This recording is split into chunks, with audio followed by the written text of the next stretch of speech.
다 같이 묵상기도 드리심으로 주일 일부 예배를 시작하겠습니다.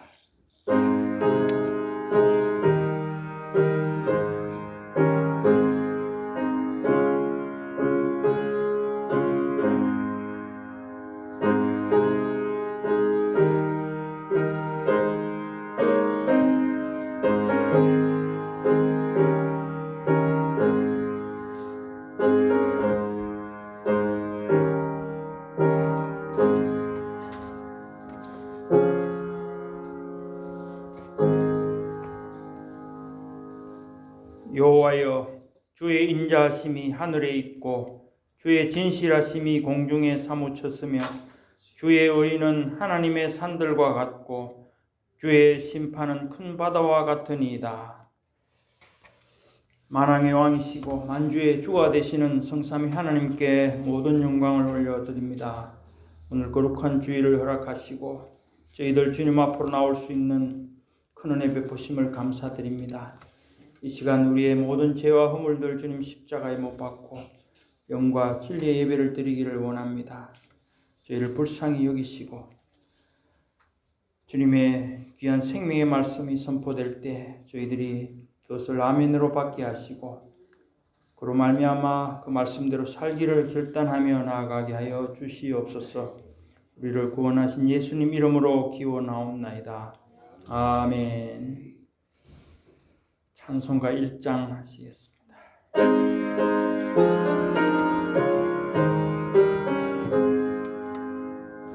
만복의 근원 하나님 온 백성 찬송 드리고 저 전사여 찬송하세. 찬송 성부 성자 성령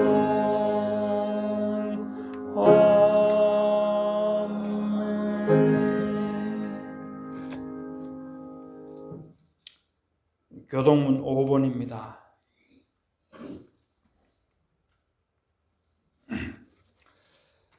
여호와 우리 주여, 주의 이름이 온 땅에 어찌 그리 아름다운지요. 주의 영광이 하늘을 덮는다이다. 주의 대적으로 말미암아 어린 아이들과 젖먹이들의 입으로 권능을 세우시며 이는 원수들과 보복자들을 장사하게 하려 하심이니이다. 주의 손가락으로 만드신 주의 하늘과 주께서 베풀어 주신 달과 별들을 내다보니 사람이 무엇이기에 주께서 그들을 생각하시며 인자가 무엇이기에 주께서 그를 돌보시나이까. 그를 하나님보다 조금 못하게 하시고 영화와 존귀로 하늘 죽이시나이다. 주의 손으로 만드신 것을 다스리게 하시고 만물을 그의 발 아래에 두셨으니 모든 소와 양들과 들짐승과 공중의 새와 바다의 물고기와 바다를 가리는 것이니이다. 여호와 우리 주여, 주의 이름이 온 땅에 어찌 그리 아름다운지요. 아멘. 우리의 신앙을 사도신경으로 하나님 앞에 고백드리겠습니다. 나는 전능하신 아버지 하나님 천지의 창조주를 믿습니다. 나는 그의 유일하신 아들 우리 주 예수 그리스도를 믿습니다. 그는 성령으로 잉태되어 동정녀 마리아에게서 나시고 본디오 빌라도에게 고난을 받아 십자가에 못 박혀 죽으시고 장사된 지 사흘 만에 죽은 자 가운데서 다시 살아나셨으며 하늘에 오르시어 전능하신 아버지 하나님 우편에 앉아 계시다가 거기로부터 살아있는 자와 죽은 자를 심판하러 오십니다. 나는 성령을 믿으며 거룩한 공교회와 성도의 교제와 죄를 용서받는 것과 몸의 부활과 영생을 믿습니다. 아멘. 찬송가 487장입니다. 통일 찬송가는 535장입니다.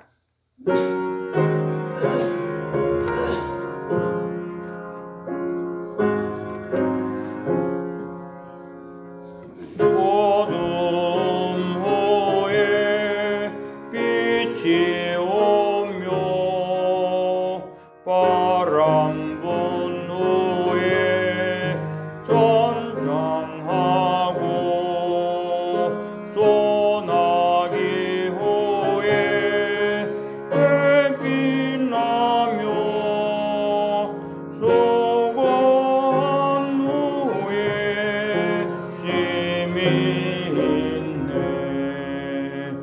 연약함 후에 강건하며 애통한 후에 위로받고 눈물 난 후에 웃음 있고 씨 뿌린 후에 주수 있네. 외로움 후에 평안 있고 슬퍼한 후에 기쁨 있고 멀어진 후에 가까우며 고독한 후에 친구 있네. 고생한 후에 기쁨 있고 십자가 후에 영광 있고 조금 먼 후에 영생하니 이러한 도가 진리로다. 예비호 장로님 기도하시겠습니다.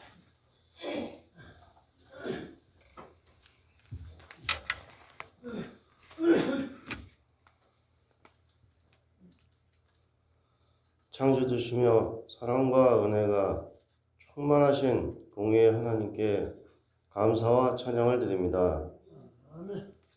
우리가 예수님을 믿는 믿음으로 또 영생을 얻게 하여 주셔서 감사를 드립니다. 구원받은 은혜로 하나님과 영적 교제인 기도하는 특권을 선물로 주셔서 이렇게 저희가 함께 이 자리에 모여서 예배할 수 있도록 모으시고 또한 인도해 주시는 주 성령의 은혜에 감사와 찬양을 드립니다. 지금 이 시간 하나님 말씀을 전하시는 윤태선 목사님, 성령 충만함을 허락하여 주셔서 지금 전하시는 모든 하나님의 말씀으로 이 자리에 모인 모든 하나님의 자녀들이 삼일체 하나님을 더욱더 알아가는 은혜로 인도해 주시옵소서. 예수 그리스도의 죽으시고 부활하시고 십자가에 죽으신 그 은혜로 인하여 구원을 받은 저희가 감사로 예배를 드릴 수 있도록 인도하여 주시옵소서. 지금 미주임말교회 모든 성도를 주님의 손으로 인도하여 주시옵소서. 이 자리에 함께하여 주시옵소서. 지금 몸이 아파서 주의 은혜가 절실히 필요한 성도를 주님께서 지금 이 시간 살펴주시옵시고 함께하여 주시옵소서. 구원의 믿음으로 인도하여 주옵소서.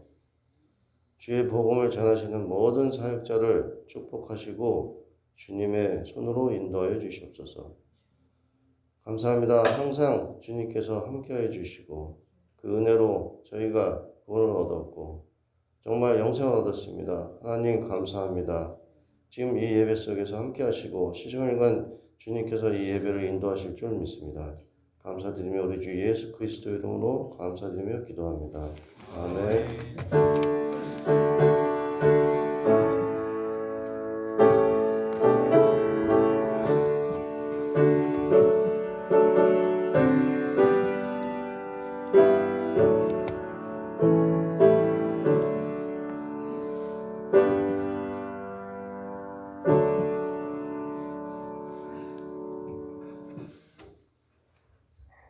성경 봉독하겠습니다. 오늘 주일 일부 예배에 함께 은혜 받으실 하나님 말씀은 시편 110편 3절입니다. 시편 110편 3절 한 절 말씀 제가 봉독하겠습니다. 주의 권능의 날에 주의 백성이 거룩한 옷을 입고 즐거이 헌신하니 새벽 이슬 같은 주의 청년들이 주께 나오는도다. 이는 하나님의 말씀이니라. 아멘. 이제 담임 목사님 나오셔서 주의 권능의 날에 할 일이라는 제목으로 말씀 증거하실 때 큰 은혜 받으시기 바랍니다. 삼위 하나님께서 영광 홀로 받아 주시옵소서. 하나님이 세상을 이처럼 사랑하사 독생자를 주셨으니 누구든지 저를 믿는 자마다 멸망치 않고 영생을 얻게 하려 하심이라.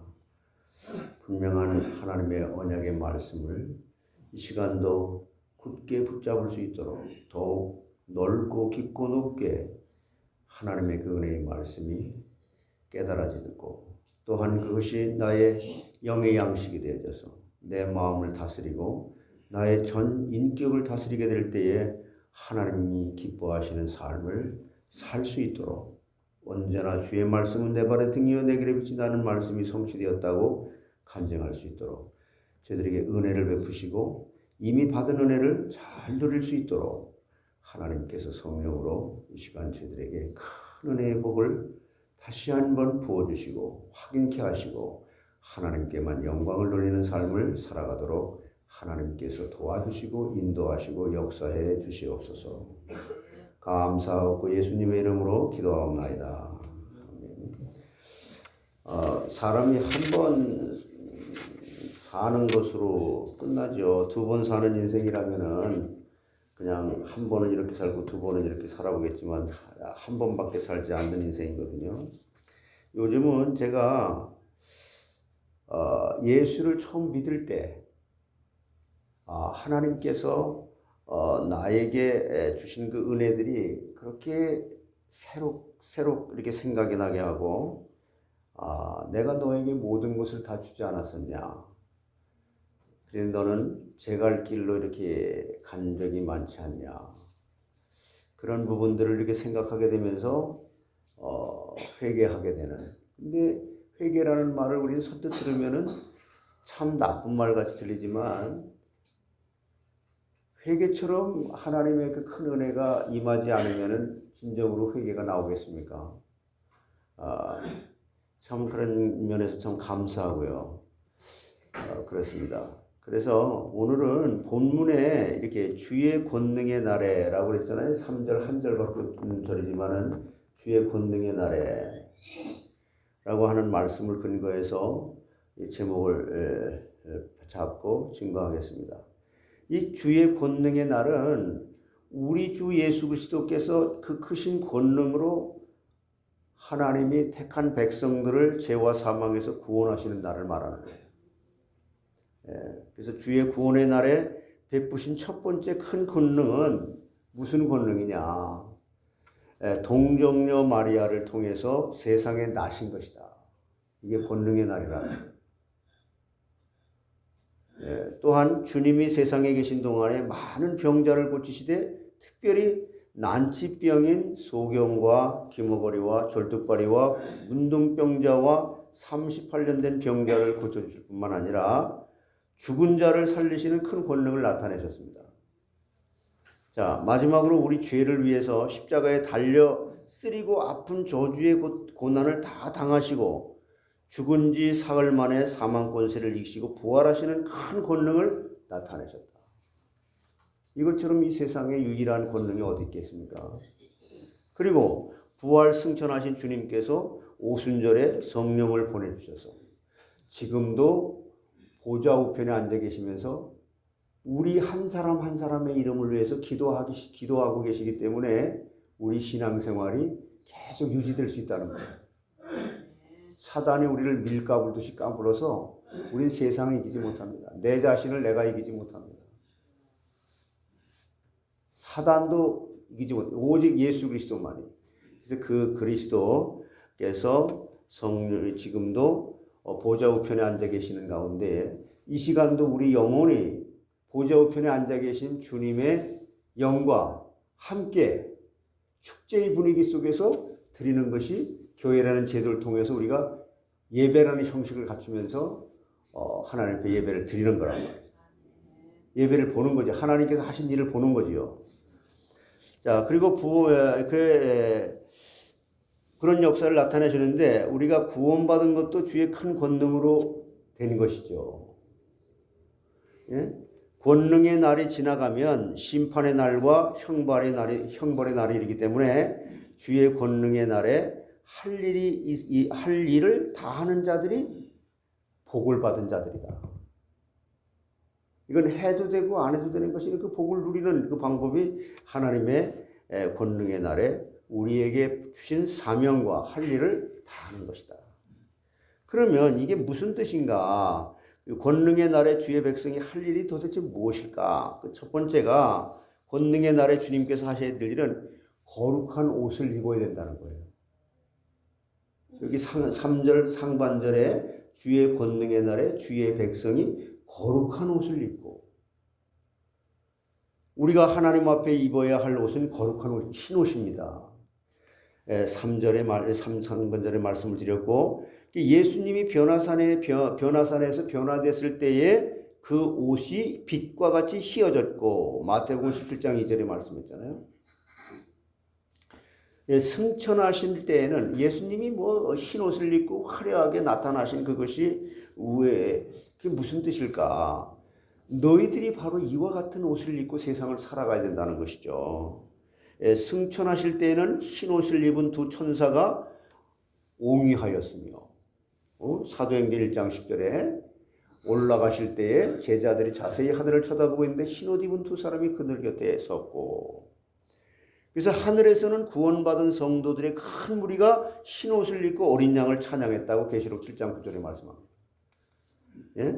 그래서 오늘 우리가 거룩한 예복을 입어야 하나님이 베푸시는 천국잔치에 들어갈 수 있다. 천국잔치에 들어갈 뿐만 아니라 이 땅에 육신의 몸을 입고 있으면서도 우리는 그리스도의 의의 옷을 입고 살아가는 자들이 됐다. 이게 방주 안에 있는 모습과 똑같은 모습이죠. 구약에는 눈에 보이는 것으로 너무 명확하잖아요. 외부의 모든 것이 들어오지 못하도록 그리스도 안에 그것이 피난처인데, 그래서 예복을 입어야 하나님이 베푸시는 천국잔치에 들어갈 수가 있다. 마태복음 22장 11절로 13절에 이렇게 말씀을 하잖아요.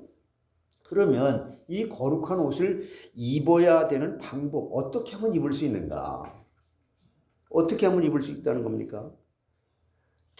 계속해서 우리는 낡은 옷을 벗어버려야 된다는 거예요. 구체적으로 거룩한 옷을 입으려면 먼저 낡은 옷을 벗어버려야 되는데, 인간이 행한 의는 하나님 앞에 다 더러운 것으로 인정하라는 거예요.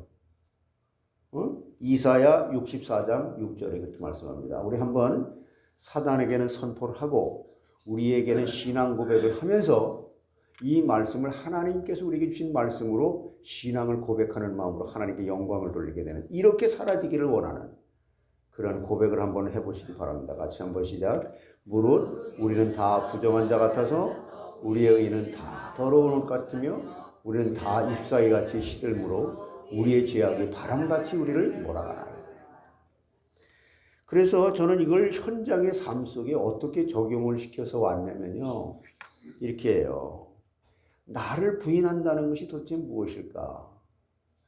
내가 내 자랑을 하지 말자. 그러면 이 차원으로 끝나냐? 다른 사람으로 하여금 나를 자랑하게끔 하라고 하는 말도 성경에 있지만 그것이 다일까? 아니요. 다른 사람이 나를 자랑하게 해도 그것까지도 나는 자랑을 받을 것이 없다고 부인해야 되는 게 아닌가, 이렇게 생각하고요. 그 다음에 하나님께서 나를 잘했다 칭찬하고 참 내가 너를 나의 마음에 합한 자로 여겨주실 때, 그때에도 나는 무익한 종일 뿐입니다 라고 고백할 수 있는 것이 우리의 위치가 아닌가, 이런 것입니다. 근데 이게 말같이 돼요? 안 되죠. 그래서 우리는 하나님 앞에 도움을 요청하는 은혜를 사모하는 것입니다. 자, 그래서 낡은 옷, 그러므로 사람이 아무리 양심적으로 살고 도덕적인 생활을 하였을지라도 그 의로는 절대로 구원받지 못한다는 거죠. 예? 스가랴 3장 3절로 4절에 이런 말씀을 했잖아요. 여호수아가 더러운 옷을 입고 천사 앞에 서 있는지라 여호와께서 자기 앞에 선 자들에게 명령하사 그 더러운 옷을 벗기라 하시고 또 여호수아에게 이르시되 내가 내 지약을 제거하여 버렸으니 내가 아름다운 옷을 입으리라 하시기로. 여러분, 우리는 하나님의 은혜로 그리스도의 의의 옷이 입혀진 자들입니다.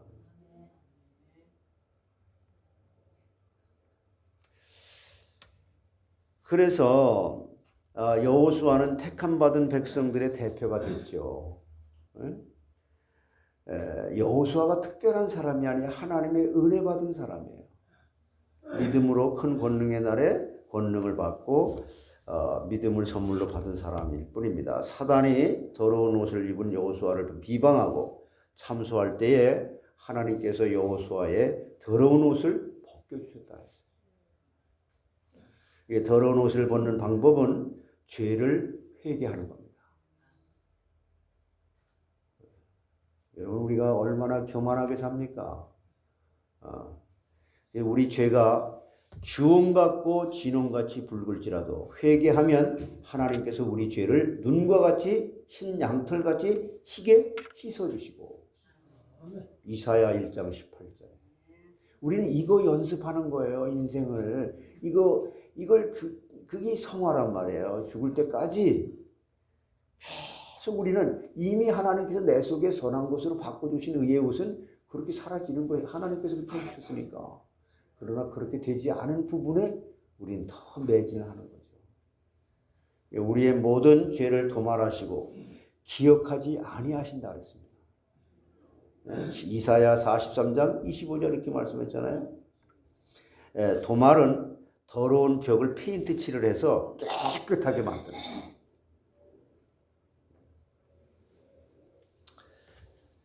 거예요. 어제 저는 우리 마크 집사님 펜스 낡은 게 덜렁덜렁 하는 거예요. 덜렁덜렁. 이러고 물어보니까 그걸 새 걸로 싹 하시더라고. 하고 나니까 얼마나 깨끗하고 좋은지. 야, 우리를 갖다 이렇게 의의 옷을 입혀주시지 않았을까? 이게 우리는 무슨 일을 하더라도요, 그 말씀에 빗대서 눈에 보이는 것으로 보이지 않는 것을 이렇게 생각하고 묵상하게 될 때, 복 있는 사람은 악인의 길을 쫓지 아니하고 죄인의 길에 서지 아니하며 오만한 자의 자리에 앉지 아니하고 오직 여호와의 율법을 주야로 기뻐해서 즐거워해서 묵상한다. 24시간 느헤미야가 왕 앞에서도 기도하는 거죠. 누구하고 대화를 하면서도 기도하라. 속에서 이건 근데 올라오죠. 어떤 때는 인간은 이 육신이 이 죄로 오염이 됐기 때문에 올라오는 그거를 무시로 성령 안에서 기도하는 가운데 올라오는 것을 말씀의 은혜로 다스리면서 우리의 전인격이 말씀으로 속사람이 계속 겉사람은 후피하지만 속사람이 날로 새로워지는 겁니다. 이미 의의 옷을 입은 걸 확인하는 거죠. 이게 다윗이 죄를 범하였지만 회개할 때에 하나님이 그의 더러운 옷을 벗겨주셨습니다. 또한 십자가에 달린 강도가 회개할 때에 예수님께서 그의 더러운 옷을 벗겨주셨습니다.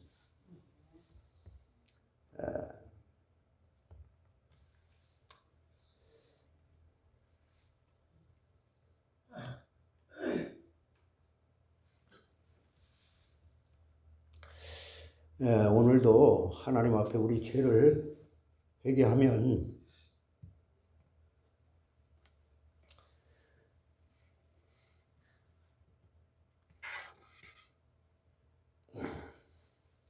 하나님께서 우리의 더러운 옷을 벗겨 주실 줄 믿습니다.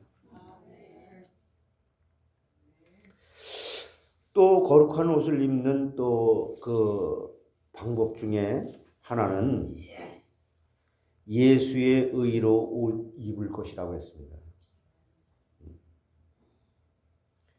이미 우리는 예수의 의로 옷 입혀진 자들이란 말이에요. 방주 안에 있는 것이 언제 확인돼요? 비가 올 때. 그런데 방주 짓는 일의 과정이 120년 동안 지속돼야 되는 거예요. 그래서 노아 방주 시대에 홍수가 오게 된 것은 종말은 분명히 온다는 거죠.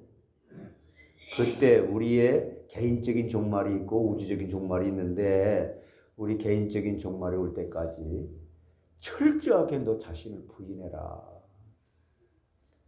다른 사람이 나를 갖다가 칭찬해도 부인해라.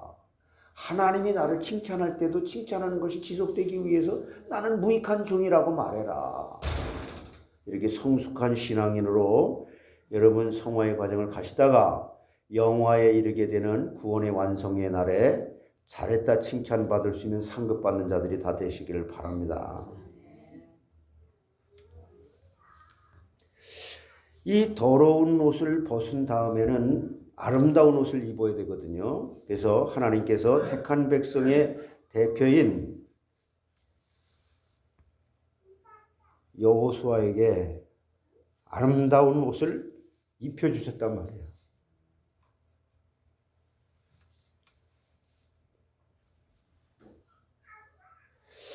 이 아름다운 옷은 완전 무결한 옷이고요. 아무도 정죄할 수 없는 하나님의 의를 말하는 겁니다. 예? 그래서 우리가 예수를 구주로 믿을 때에 하나님께서 아름다운 의의 옷을 주신다. 이것은 하나님이 자기의 의로우심을 나타내사 자기도 의로우시며 또한 예수 믿는 자를 의롭다고 인정해 주시는 칭의 결의의 중요한 결의가 되는 거예요. 로마서 3장 26절 같이 한번 읽어보시죠. 고백해 보시죠. 곧 이때에 자기의 의로우심을 나타내사 자기도 의로우시며 또한 예수 믿는 자를 의롭다 하려 하십니다. 이게 하나님께서 내가 이룬 것이 아니라 내가 태어날 때부터 만물보다 거짓되고 심히 부패한 것이 인간의 마음이다. 이것을 누가 알려? 알지 못해요. 이걸 알게 하셔서 이것 때문에 지옥 가는데 이것 때문에 사망해 하는데 이걸 하나님께서 아무 값없이 한량없는 은혜로 측량 못할 은혜로 해결해 주셨단 말이에요. 그리고 우리가 예수를 믿는다고 하면서 얼마나 많은 죄를 짓습니까? 하나님의 죄의 기준은요. 너 마음속에 살인했잖아. 미워했잖아. 그 살인이야. 남의 물건을 한 번에 탐했잖아. 그 도둑놈이야. 너 지나가는 여자를 보고 좀 다른 생각했잖아. 그 간음이야. 하나님 보시는 기준에 누가 떳떳하게 나는 의인이라고 할 수 있겠습니까? 그런데 하나님께서는 우리를 그리스도께서 이 수동적인 순종으로 말미암아 십자가에 죽으시고 능동적인 순종으로 말미암아 우리의 과거, 현재, 미래의 죄까지 다 해결해 주셨다고 하는 것을 인정해 주시면서 우리를 의롭다고 인정해 주신단 말이에요. 그리스도의 의를 우리에게 전가시켜서 바리새인들은 일회에 2번씩 금식하고 11조도 하고 남의 것을 토색하지도 아니하므로 외부적으로 거룩하게 보이지만 그와 같은 인간의 행위로는 결단코 천국에 들어가지 못한다. 마태복음 5장 20절에 말씀합니다. 제가 말을 하는 것보다도 성경에서 말씀하는 것을 여러분이 그냥 하나님의 말씀으로 들으시면 돼요. 윤태성이라는 사람이 아무것도 아니에요. 난 여러분과 같이 은혜 받는 사람일 뿐이에요. 은혜가 필요한 것이고 우리의 의는 바리새인의 의보다 더 나은 의라고 하는 이 말이 무슨 말이냐? 그 의는 예수님이 십자가에 죽으시고 부활하심으로 이루어 놓으신 신옷을 말하는 거예요. 그리스도가 이루신 능동적 순종과 수동적 순종에 의한 그 의를 우리에게 전가시켜 주셨단 말이야. 찬송가 가사와 같이 예수 앞에 나오면 모든 죄를 사함받고 예수 앞에 설 때에 신옷을 입는 것이다. 그러니까 우리가 지금 이 시간에 하나님 앞에 이렇게 내가 나온 게 아니죠. 하나님의 은혜로 이것까지 발걸음을 인도하신 하나님의 은혜가 얼마나 큰 것입니까? 이거 자체가 그냥 은혜예요. 그래서 이 강단의 그 말씀이 하나님의 말씀으로 바로 선포되어지게 되는 이 자리에 교회라는 제도를 통해서 하나님께서 하나님의 일을 하나님 방법으로 하는 시간표에 하나님이 행하시겠다는 거예요. 전 세계에 하나님께서 그리스도의 피값 주고 사신 교회 강단을 위해서 우리가 기도하는 거 아닙니까? 사람 드러내지 말고. 난 이거 뒤늦게 깨달았어요. 뒤늦게. 지금도 깨달아져야 돼요. 은혜 받아야만 이게 돼요. 여러분 나를 갖다 칭찬해 주는데 그게 싫은 사람이 어디 있습니까? 그래서 무디 목사님 같은 경우는 방금 전에 똑같은 말하고 지나갔다고 하면서 자기 스피리추얼 매니지먼트, 영적 관리를 했다는 거 아니에요. 하나님이 우리의 더러운 옷을 벗겨주시고 아름다운 옷을 입혀주셨으니 이제 우리의 할 일은 날마다 예수 그리스도로 옷 입는 생활을 하라는 거예요. 로마서 13장 14절에. 오직 주 예수 그리스도로 옷 입고 정욕을 위하여 육신의 일을 도모하지 말라. 예수님을 닮아가고 그 형상을 이루어감으로 이 세상에서 예수님을 나타내고 하나님께 영광을 드리는 것이 우리의 사명이며 복을 누리는 그걸 가지고 하나님께서 하셨는데 천국에서는 내가 했다라고 상급으로 우리에게 주신다는 거 아니에요. 이걸 어떻게 해석하겠습니까? 그리고 이제 권능의 날에 주의 백성이 할 일은 좀 더 이제 가일층 더해서 즐거이 그렇게 되면은 어떻게 되겠습니까? 그리스도의 의의 옷을 입고 나면은 즐거운 마음으로 자원하는 마음으로 헌신하게 된다는 거예요. 인간의 힘으로 안 되는 걸 하나님께서 할 수 있도록. 그래서 하나님은 주의 백성이 즐거이 헌신하는 것을 원하신다. 이게 오늘 본문 말씀에 말씀하잖아요. 짧은 한 절이지만 헌신은요 우리 몸을 하나님께 드리는 겁니다. 그래서 교회에서 여러 기관들이 자주 헌신 예배를 드리는 것은 하나님의 은혜에 감격해서 하나님 앞에 몸을 바치는 거죠. 시간도 내 것이 아니고 물질도 내 것이 아니고 내 몸도 내 것이 아니고. 그래서 내가 늘 그랬잖아요. 물질도 하나님 앞에 주님 앞에 내려놓고 시간도 주님 앞에 내려놓고 그리고 내 인생도 하나님 앞에 내려놓고 그리고 찾아가기 없기 그리고 사인해라. 근데 갈 땐 도로 항상 찾아가. 그러면 내 것이 없다라고 하는 그것이 성경적으로 맞냐? 맞죠. 초대교회가 그랬잖아요. 유무상통하고. 그러면 내 것이 없으면 어떻게 이 세상이 국가와 가정이 유지가 되냐? 대신 청지기 하나님의 것인 것을 내가 맡아 관리하는 청지기로 살아라.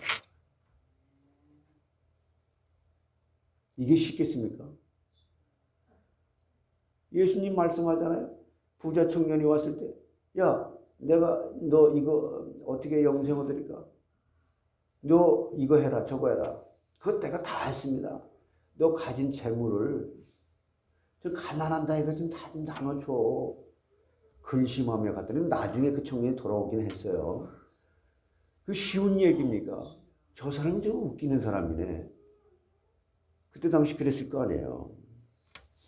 나를 위해 죽으시고 부활하시고 오늘도 기도해 주시는 그리스도의 놀라운 사랑을 생각할 때에 감격하는 마음이 나오는 거죠.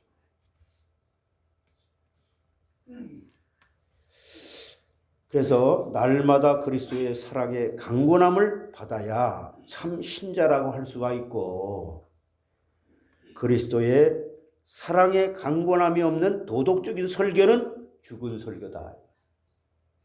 보세요. 고린도후서 5장 14절에 이렇게 얘기했습니다. 한번 같이 고백하시죠. 그리스도의 사랑이 우리를 강권하시는도다. 우리가 생각하건대 한 사람이 모든 사람을 대신하여 죽었은즉 모든 사람이 죽은 것이다. 교회 안에 세속화됐다고 하는 것은요, 자꾸 행위를 강조하는 거 아닙니까? 여러분, 하나님의 말씀을 들으면 우리에게 찔림이 오는 게 당연한 거 아니에요? 그게 복이죠. 하나님께서 내게 주신 은혜를 생각하고 그 은혜를 보답하려는 마음으로 모든 것을 해야 참된 헌신이다. 이 제가 얘기하는 게 아니에요. 시편 116편 12절에 이렇게 말씀하세요. 내게 주신 모든 은혜로 내가 여호와께 무엇을 보답합니까? 못해요. 그 한량없는 은혜, 측량 못할 은혜로 우리 구원받은 것으로 우리가 다른 사람에게 다른 사람을 나보다 낫게 여기고 다른 사람을 정죄하고 판단하지 아니하고 그 그리스도의 마음으로 그리스도의 의의 옷을 입고 살아가게 될 때에 내가 한 건 아니지만 그것을 하나님이 그리스도를 통해서 우리에게 이루신 그 의를 우리에게 전가시켜서 그것을 너의 의로 여겨서 그것을 너의 것으로 인정해서 상급을 주신다. 그러면 즐거이 헌신을 어떻게 할 것인가? 어떻게 하겠습니까? 육은 죽고 영으로 살 것. 그렇게 말한 거예요. 예? 이 세상이 육신의 부패성이 없는 사람은 아무도 없습니다. 육신은 흙으로 돌아가야 돼요. 중생한 성도에게도 육신의 부패성이 남아있기 때문에 그 옛사람을 죽여야 즐거이 헌신할 수가 있다는 겁니다. 육신대로 살면 하나님 앞에 헌신할 수 없습니다. 그래서 로마서 8장 12절로 13절에 말씀하는 거예요. 그러므로 형제들아 우리가 빚진 자로 돼 육신에게 져서 육신대로 살 것이 아니니라. 너희가 육신대로 살면 반드시 죽을 것이로되 영으로서 몸의 형체를 죽이면 살리라. 안희숙 여사인가 그분이 쓴 책인데 죽으면 산다. 기독교만 유일하게 죽어야 산다는 거예요. 죽으라는 거예요 먼저. 다른 종교는 다 살라는 겁니다. 육신적으로. 너 풍족해라. 기복신앙이죠. 우리 기독교만 유일하게 죽으라는 거예요. 십자가에 너를 못 박으라는 거예요. 그걸 미련하게 실제로 못을 받고 그러는 남미 사람들도 있지만 그런 게 아니라 자, 불평하고 원망하고 시기하고 싸우는 육신의 생활에는 성령의 감동이 없어요. 심령의 감화가 없어요. 옛사람을 죽이지 못하고 육신대로 살면 마귀에게 헌신하는 자가 되는 거죠. 그러므로 육을 죽이고 영으로 살아야 하나님께 헌신할 수 있단 말이에요. 이게 사도 바울은 이 비밀을 깨닫고 이렇게 고백한 거예요. 우리가 이렇게 살아야 될 것을 사도 바울을 통해서 계시해 주는 거죠. 제가 이게 수천 번, 수만 번 얘기하는 거 아니에요. 지금 같이 한번 읽어보시죠, 같이. 고백하자. 고백을 하자. 고백을. 읽는 게 아니라 고백. 고린도전서 15장 31절. 형제들아, 내가 그리스도 예수 우리 주 안에서 가진 바 너에 대한 나의 자랑을 두고 단언하노니 나는 이게 복이라니까. 가짜는 버리고 진짜를 취하는 거잖아요. 쉽게 말하면. 이건 성령이 도와주지 않으면 안 되죠. 근데 성령이 어디 나와 함께 계시죠. 하나님 주님이 나와 함께. 이게 무시로 성령 안에서 기도하는 거죠. 오늘 우리의 육이 죽은 것만큼 영이 사는 겁니다. 이게 바로 성화의 과정을 가다가 영화에 이르길 때에 야, 나는 이 세상에 육신에 더러운 옷을 벗게 됐다. 주님이 나를 부르게 됐다. 여기 모인 하객들이여 나를 위해서 기쁜 찬송을 불러달라고. 나는 주님이 나는 나이가 한마디 요하는 내가 먼저 가지만 잠시 후에 만나자. 또 당신들도 나처럼 이렇게 예수 잘 믿다가 천국에서 만나보자고 찬송하는 거 아니에요. 육을 죽이면 그 마음에 평안이 있고 하나님과 더불어 화평하고 기도가 응답되고 가정과 교회도 평안해진다. 즐거이 헌신하는 또 의미가 뭐냐? 주의 영광을 위해 살 것이다. 이 성경 전체가 그렇게 말하는 갈라디아 2장 20절이 그런 거죠. 내가 십자가에 못 박혀 죽었나니 이제부터 내가 사는 것은 내가 아니요 내 안에 계신 그리스도께서 하신 것이다. 내가 나라는 사람이 있는데 나라는 사람의 존재는 없고 보이지 않는 하나님, 주님이 사는 인생으로 사라진다는 거잖아요. 그렇게 살 수 없는 것이 누구예요? 내가 그걸 방해하는 것이 나란 말이다. 주의 영광을 위해 살 것이에요. 그래서 우리가 살아도 주를 위해 살고 죽어도 주를 위하여 죽나니 그러므로 사나 죽으나 우리가 주의 것들이다. 로마서 14장 8절에 말씀. 살아도 주를 위해. 사도 바울은 그랬잖아요. 내가 육신의 몸을 입고 이 땅에 사는 날 동안 사람들이 나보고 건강하라고 하는 그런 건데 글쎄 내가 건강해야 될 이유가 이 사도 바울이 얘기했잖아요. 내가 하늘나라 가는 게 빨리 지금 죽고 하늘나라 가는 게 난 더 좋아. 그런데 육신의 몸을 입고 살아야 될 이유가 있다면 하나님께서 나에게 주신 은혜를 다른 사람에게 깨닫지 못하게 한 그 하나님의 특별한 은혜를 내가 전하는 그런 일 때문에 살아야 될 이유가 있다면 그것 때문에 살아야 될 이유가 있다.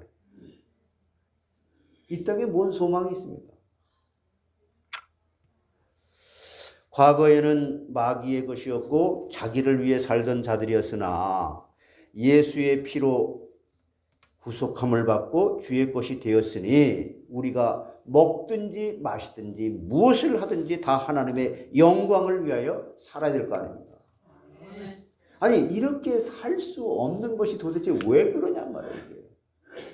고린도전서 10장 31절에 나는 먹을 때, 이 식사할 때마다 이거 항상 기억합니다.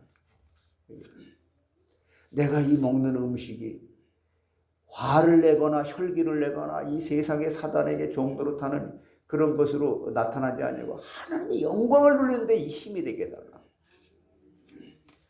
영국의 리빙스턴이라고 하는 사람 여러분 잘 아시잖아요. 아프리카 선교사가 된 것도 리빙스턴이 하나님의 영광을 위해 즐거이 헌신한 거예요. 리빙스턴이 이 리빙스턴이 어린 시절에 헌금을 드리는 시간이 되면은요, 주님 저에게는 돈이 없으니 대신 이 몸을 바칩니다. 이러고 기도했던 사람이에요.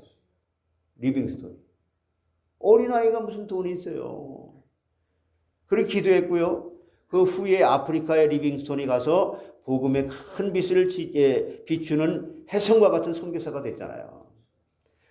리빙스턴이 죽을 때 아프리카의 많은 성도들이 그의 심장 많은 아프리카 땅에 묻어달라고 애원한 거예요. 그냥 전 국민이 그냥 이 리빙스턴 그분이 말이야 우리나라에 와서 이 선교를 했는데 몸은 시체는 가져가도 이 심장 많은 우리에게 좀 묻어. 실제로 그래서 리빙스턴의 심장을 아프리카에 묻었어요. 얼마나 멋진 죽음입니까?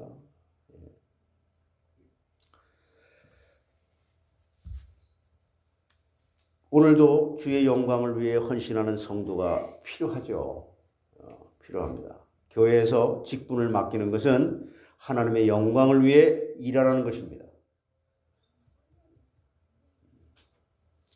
참 이걸 우리 수준에서 들으면 굉장히 그냥 부담이 가죠. 근데 이렇게 지금 의의 옷을 입고 주의 권능으로 이렇게 입혀지게 된 사람들에게는 이게 기쁨으로 자원해서 이것이 인생에 가장 가치 있는 일이라는 거죠. 자기가 행한 것은 헛되고 헛되며 모든 것이 헛되다. 오직 하나님을 경외하고 하나님의 은혜를 받고 하나님의 이 다른 사람을 위해서 살아가는 모습으로 나타나는 것. 제가 지금 많은 나라에 이렇게 다니고 그랬는데 결론은 그거예요.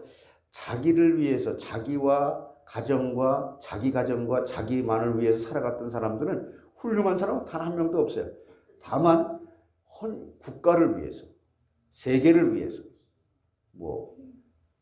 이렇게 자기를 이렇게 공적인 삶에 이렇게 헌신한 사람들이 대부분 믿는 자든 믿지 않는 자든 그런 사람들이 전 세계에 훌륭한 유명한 사람들로 이렇게 유적지의 관광지로가 되고 그랬더라고요. 우리는 바른 공적인 정말 하나님의 나라와 의를 위해서 살아가는 그런 멋진 사람들이란 말이에요.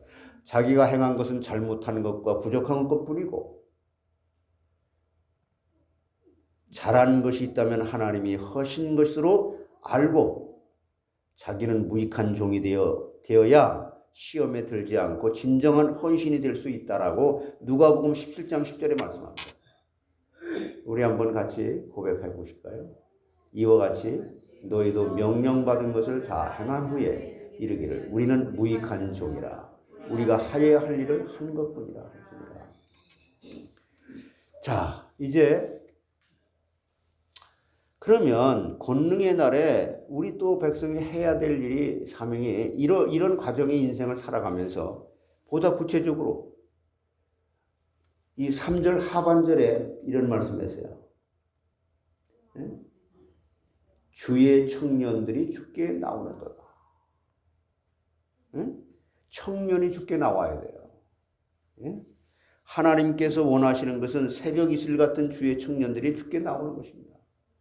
새벽 이슬이 많고 깨끗하고 싱싱한 것처럼 청년들은 힘과 의욕이 넘치고 총명하기 때문에 그 귀한 때를 허비하지 말고 선용해야 된다. 난 과거에 이렇게 살았던 사람이니까 과거 사람들을 좀 아는 거 얘기한다면 송강정철의 시에 이런 얘기가 생각나네요. 저기 가는 저 늙은이 짐버서 나를 주오. 나는 젊었으니 돌인들 무거우랴. 늙기도 서러라거든 짐을 조차 지실까. 그러니까 이제 자기가 나이가 많이 들어가지고 이제 젊었을 때 살았다는 것을 회상하면서 젊은이들에게 훈계하는 거거든요. 오늘 주의 청년들이 하나님을 위해 일해야 된단 말이에요. 전도서 12장 1절에 그렇게 말씀하잖아요. 너는 청년의 때에 너의 창조를 기억하라. 곧 곤고한 날이 이르기 전에 나는 아무 낙이 없다고 할 해들이 가깝기 전에. 너 어떻게 살았어? 또한 노인이라도 주의 청년들이 될 수 있습니다. 우리는요, 여기 지금 교회에서 이 성경에서 말하는 이 청년이라고 하는 것은 겉사람의 이 늙은이와 젊은이를 얘기하는 게 아니에요. 우리의 속사람이 젊어 있으면 죽기 전까지 우린 청년입니다. 아멘. 이번에 황보민 선교사님이 목사님 내가 지금까지 이제 은퇴하려고 막 생각하고 막 그랬는데요. 목사님 설교 한번 듣고 내가 어떻게 이렇게 말씀으로 시작해서 말씀으로 끝나는 교회가 있나 하고 깜짝 놀랐고요. 또 늙어가지고도 청년이라고 하는 이 말에 너무 힘을 얻고 내가 다시 선교지를 출발합니다. 여러분, 겉사람은 후피하지만 속사람은 날로 새로워지는 거예요. 늙었다고 한탄하지 마시란 말이에요. 자, 이게 무슨 말이냐, 이 의미가 무슨 말이냐면요. 속사람이 새로워지는 것으로 기뻐하고 거기서 나와지는 하나님이 주시는 힘으로 죽기 직전까지 청년으로 살아가요. 그런데 이제 육신으로 젊음이라는 게 또 플러스 알파가 되죠. 어떠한 방법으로도 겉사람이 후패하는 것을 막을 수 없죠. 누구나. 세월이 그렇게 만드는데 그러나 우리에게는 하나님이 중생시켜 주신 속사람이 있잖아요. 우리에게 하나님이 중생시켜 주신 속사람이 있죠. 그러나 우리에게는 하나님이 중생시켜 준 것이 있지만 그러므로 우리가 낙심하지 아니하노니 겉사람은 후피하나 속사람은 날로 새로워진다. 고린도후서 4장 16절에 말씀하잖아요.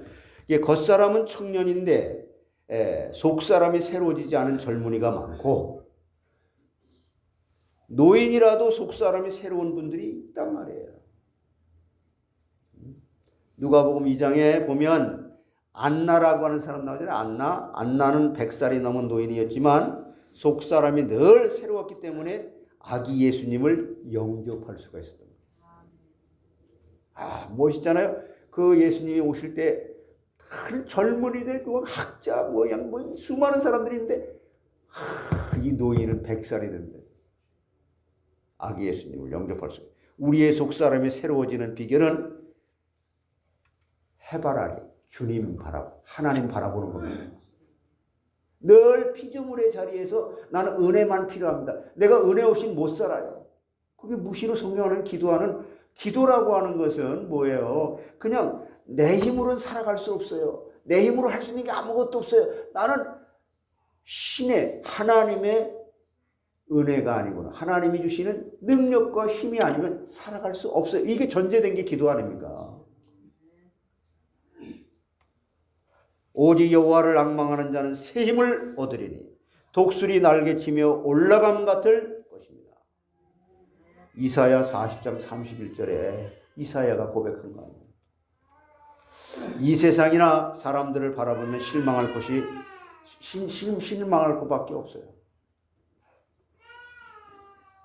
아니 제 운운에 있죠. 제가 2살 3개월 됐거든요. 근데 어저께 내가 마크 집사님 집에 가는데 신호등을 이렇게 딱 만나게 되면 이게 브레이크를 급하게 밟을 때도 있잖아요. 이렇게 딱 밟으니까 자기가 살살해. 나 깜짝 놀랐어요. 이야, 미니 스승님, 내가 살살하겠습니다. 살살해. 그 단어를 어디서 들었는지.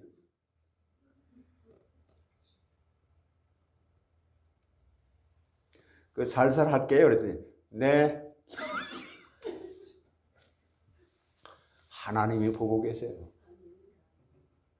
나는 아무런 의식 없이 그냥 브레이크만 밟은 거예요. 여러분, 하나님 살아계셔서 지금도 눈동자같이 우리를 보고 계신다고 하는 걸 생각해 보세요. 우리가 회개하지 않을 수 있습니까? 회개는요, 하나님의 전폭적인 은혜가 없으면 안 돼요. 그러나 하나님을 바라보는 자는 절대로 그래서 실망하지 않는다. 우리를 하나님의 형상대로 창조하시고 우리 죄를 위하여 독생자를 보내주시고 우리에게 복과 유익이 아닌 것은 주지 아니하시는 그 하나님을 바라봅시다.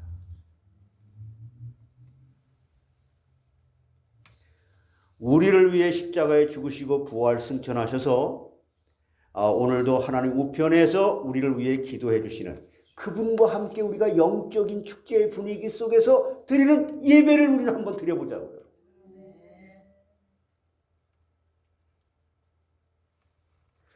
예수님을 바라보고 또 장차 재림하실 예수님을 바라보면 마음의 기쁨과 소망이 넘치고요. 우리의 속사람이 새로워지는 겁니다. 그러므로 하나님을 바라보는 자는 다 주의 청년들이에요. 석장로님, 주의 청년이란 말이에요. 그래서 나는 주의 청년이다. 예, 그렇단 말이에요. 하나님 말씀을 믿어야지. 내 생각을 믿으면 되겠습니까? 주의 청년들이 해야 되는 이게 이 의미는 뭐냐? 청년을 주께 인도해야 되는 거예요. 청년들이 그 마음에 원하는 길과 눈이 보는 대로 쫓아 행하면 그 모든 일로 인하여 하나님의 심판을 받는다. 전도서 11장 9절에 말씀하고 있어요. 같이 한번 우리의 신앙을 고백합시다. 청년이여, 내 어린 때를 즐거워하며 내 청년의 날들을 마음에 기뻐하여 마음에 원하는 길들과 내 눈이 보는 대로 행하라. 그러나 하나님이 이 모든 일로 말미암아 너를 심판하실 줄 알라. 이 종말 분명히 봤잖아요. 여러분, 눈으로 확실히 봤잖아요. 노아, 방주. 저렇게 분명히 저 날이 올 것이다. 오늘 많은 젊은이들이 술과 담배를 즐기고 도박과 마약에 빠지고 싸우고 죽이는 악한 시대가 됐습니다. 미국이 동성결혼을 합법화하는 것은 소돔 고모라 성과 같이 하나님의 심판을 받는 멸망일로 나아가는 겁니다. 그러므로 이 죄악된 세상에서 청년들을 주께로 인도해야 그들이 심판을 면하고 교회도 창성할 수 있는 거예요. 유럽의 많은 교회들이 문을 닫은 것은 청년들을 주께 인도하지 못했기 때문이에요. 앞으로 불과 50년 안에 영국에 있는 대부분의 교회들이 문을 닫게 될 형편이라고 벌써 오래전에 얘기했어요. 그렇게 되잖아요. 미국에 있는 교회들도 청년들을 교회로 인도하지 못하면 쇠퇴하게 될 것입니다. 뉴욕에 유명한 피자집 있거든요. 거기 많은 사람들이 북적대요. 그냥 피자집에 그냥 막 인산이래로 그냥 줄을 100명씩 막 서고 그래요.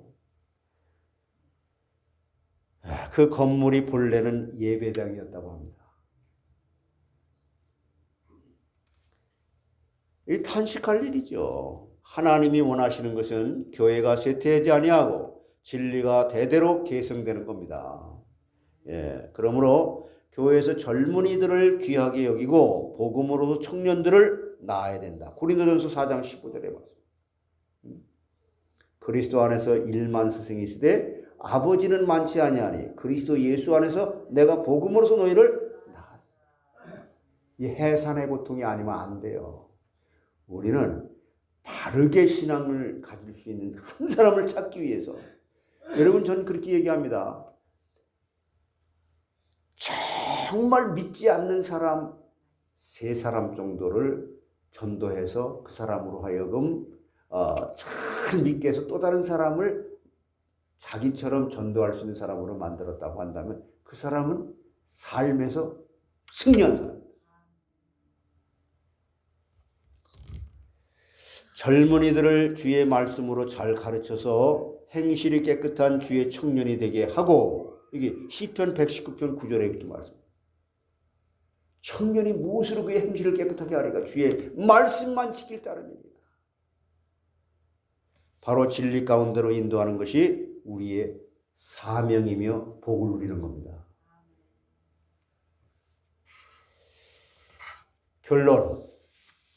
결론적으로 말씀드리면 주의 권능의 날은 항상 있는 것이 아니고 오늘이 권능의 날이요 지금이 구원의 날이라는 거예요.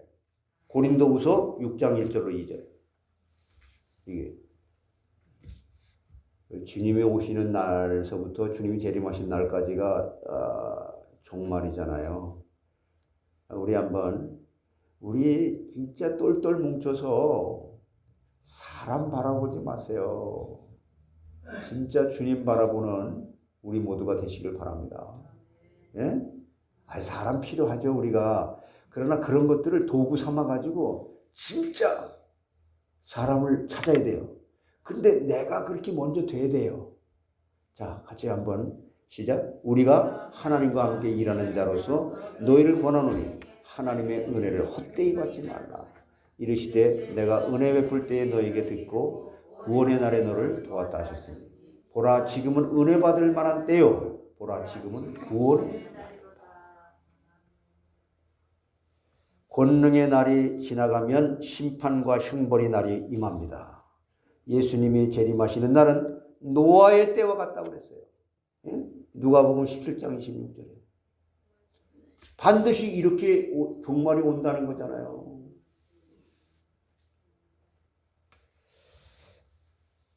근데 이제 종말이 올 때는 계시록 21장과 22장의 신천신지가 되는 거죠. 하나님께서 노아에게 120년 후에 홍수로 심판하실 것을 말씀하셨는데 홍수 심판이 임하기 전까지가 권능의 날이에요. 하나님의 권능으로 시작했고 권능으로 살고 권능으로 이제 심판하게 되는. 그러므로 노아의 전도를 듣지 않은 그 시대 사람들이 심판의 날에 다 멸망당했습니다. 오늘 우리가 주의 권능의 날을 헛되이 보내지 말고 할 일을 하라고 하나님께서 우리에게 복 주시는 말씀을 듣게 하시려고 우리를 이곳까지 말씀의 잔치자리에 우리를 초청하신 줄 믿습니다. 그래서 주의 권능의 날에 주의 백성이 할 일은 거룩한 옷을 이미 입혀주셨어요. 즐겁게 헌신할 수 있는 조건을 다 우리에게 은혜로 기회로 주시는 겁니다. 청년이 죽게 나와야 되는 거죠. 이 3가지를 잘 함으로써 주의 권능으로 구원을 받고 영광에 이르시게 되는 복이 여러분 가정과 관계된 모든 직장과 사업터와 선교지에 나타나고 성취되기를 주의 이름으로 축원합니다. 기도합니다. 삼위 하나님께서 영광을 홀로 받아 주시옵소서. 주의 권능의 날에 저희들이 살 수 있도록 그리스도 안에서 저희들을 방주 안으로 인도하시고 방주를 지을 수 있는 기회를 주시니 감사합니다. 철저하게 주님께서 주신 지혜와 총명을 주셔서 하나님에 대해서 아는 것으로 가득 채워주심으로 방주를 잘 짓게 하시고 방주 안에 들어간 이 기쁨을 누릴 수 있도록 우리의 인생을 헛되이 보내지 말고 주의 의의 옷을 입고 또한 그 주의 권능의 날에 이 놀라운 축복들을 다른 사람에게 많이 증거하고 전하면서 살아갈 수 있도록 주의 말씀은 내 발의 등이 됐고 내 길에 빛이 되었다라고 하는 간증거리가 우리 인생의 삶 속에 넉넉하고 풍성하게 있어지도록 나의 가정에, 나의 사업터에, 나의 직장에, 나의 선교지에 를 잘 섬기면서 살아갈 수 있는 우리 모두가 되도록 오늘 받은 이 말씀이 한 주간 동안 승리할 수 있는 말씀의 언약으로 붙잡혀지고 주야로 묵상하는 가운데 실제적이고 사실적인 열매의 말씀의 성취가 있게 해 주시옵소서. 지금도 병상에 누워있는 전 세계의 하나님의 귀한 백성들, 하나님의 손길, 주님이 십자가에 못 박혀 죽으실 때에 그 권능의 손과 피 묻은 손으로 친히 안수해 주시고 그 병상마다 천군 천사를 파송시켜 주시고 언제나 그들을 보살피는 의사와 간호사들과 관계된 모든 사람들의 마음을 사로잡아 그리스도께 복종케 되므로 그리스도의 심장으로 저들을 대할 수 있고 사랑하면서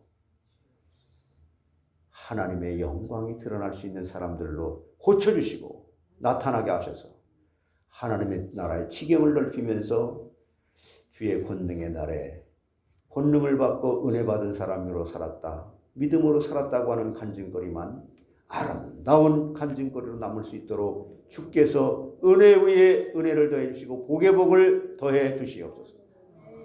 예수 그리스도의 이름으로 감사하며 기도드리옵나이다.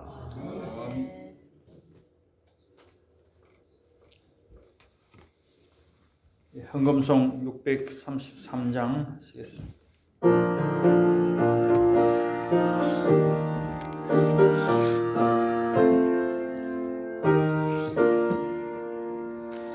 나의 하나님 받으소서. 주께 드리는 이 예물을 소리 높여 감사로 주께 드리네.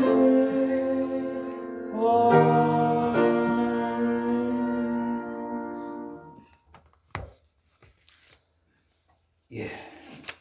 교회 소식 우리 주보 같이 보겠습니다. 예, 주보 가운데 교회 소식 알림 있습니다. 말씀 사경에는 하나님의 크신 은혜 가운데 정말 은혜롭게 잘 마쳤습니다. 다시 한번 우리 변승국 목사님과 우리 성도님들의 감사를 드립니다. 금요일 저녁 예배는 기독론을 성경에 게시된 그리스도에 대한 내용을 계속 공부하고 있습니다. 그 다음에 밑에 우리 개인 기도 있습니다. 자신을 위해서 묵시로 기도하는 내용들입니다. 한번 우리 같이 보겠습니다. 나는 전도 대상자와 선교지를 위해 기도한다. 나는 성령으로 말씀의 은혜 받기를 사모하여 예배를 보며 구원받은 죄인임을 회개한다. 나는 그리스도 예수의 십자가와 부활에 연합된 자, 나는 임마누엘의 복음을 누리고 그 생명의 말씀을 전파한다. 나는 은혜의 지속을 위해 묵시로 성령 안에서 기도하고 나는 성삼위 하나님께 영광을 돌린다. 예, 기도가 될 뿐만 아니라 우리 삶에서 사라지는 그런 은혜가 있기를 바랍니다. 중보기도 우대들을 위해서 또 그 밑에는 우리 아프신 분들 윤희정 집사 또 송량희 사모 마크 집사님 또 석대기 장로님 그 외에 여러분들이 있습니다. 늘 이름으로 기도하시길 바라겠고요. 그 다음에 강단 말씀을 사모함 예배 승리하시기 위해서 기도하시고 교육자들 또 교육 기관들을 위해서 기도하시고 새신자 새로 등록하신 분들 또 전도 대상자 있습니다. 그리고 교회의 방향과 목표 아리조나 땅 개발과 관련해서 우리가 계속 기도하고 있습니다. 잊지 마시고 기도하시고 또 네 가지 사용 목적 예배처소, HM 신학교, 또 성경 번역 선교센터 또 이 네 가지 사용 목적이 갖춘 예배당을 위해서 계속 기도하시길 바랍니다. 열방 선교를 위한 시댁 사명으로 모든 선교사들과 전도자들을 위해서 특히 국내와 국외 우리 교회와 관계되는 분들 명단이 있습니다. 보시고 기도하시고 그리고 세계 각국의 위정자들을 위해서 특히 이스라엘과 또 한국과 미국을 위해서 기도하시길 바랍니다. 복음 불모지에 주님 오시는 그날까지 선교사님들의 파송이 되도록 기도하시길 바라겠습니다. 다 일어나셔서 우리 510장 찬양 고백하겠습니다.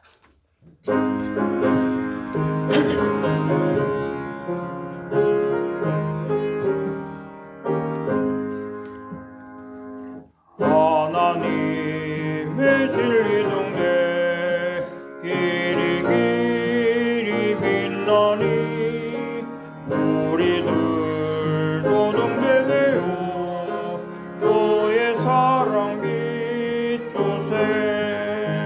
우리 작은 불을 켜서 험한 바다 비추세. 물에 빠져 헤매느니 건져내어 살리세.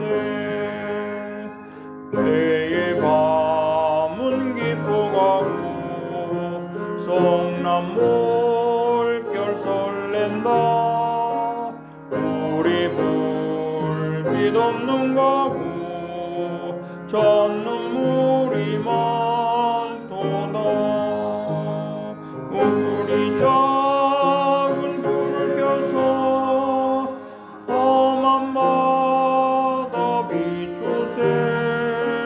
별에 빠져 헤매느니 건져내어 살리세.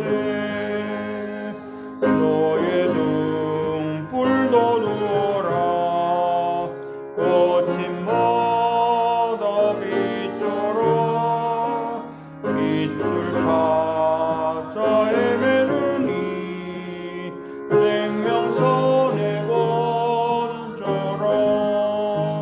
우리 작은 불 켜서 험한 바다 비추세.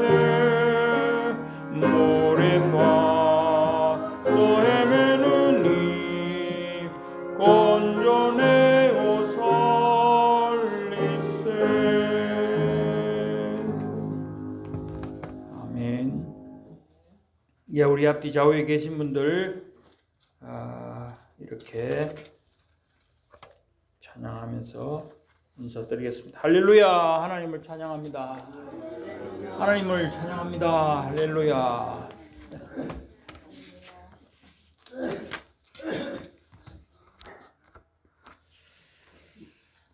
성령 3장 하시겠습니다.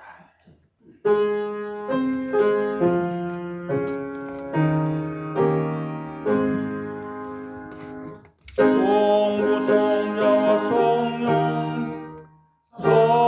선성과 영광 돌려보내세. 대조로 지금까지 무용무근토록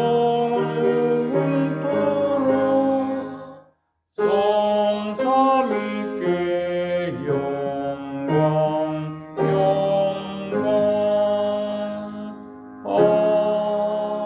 아멘. 신앙 고백드리겠습니다.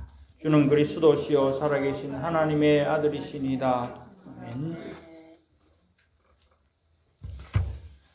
지금은 우리 주 예수 그리스도의 은혜와 하나님 아버지의 그 크신 사랑하심과 성령님의 내주인도 교통 충만하신 역사가 주님의 오심부터 주님 재림하실 그날까지 방주 안에서 그 축복을 누리기 위해서는 언제나 방주를 지어야 되고, 방주 짓는 일을 게을리한다면 종말을 맞을 때 어찌 되겠는가 깊이 생각하며 그리스도 안에 새로운 피조물이 된 이 사실을 날마다 확인하고 더 굳건히 할 수 있도록 무시로 성령 안에서 기도하되 전인격이 말씀으로 잘 길들여져서 주님 오시는 그날에 주님께 칭찬받고 상급받을 수 있는 사람들로 남은 날수를 계수하는 지혜로 살아가기를 소원하는 하나님의 귀한 백성들 머리머리 위에 지금으로부터 영원토록 항상 함께 있을지어다.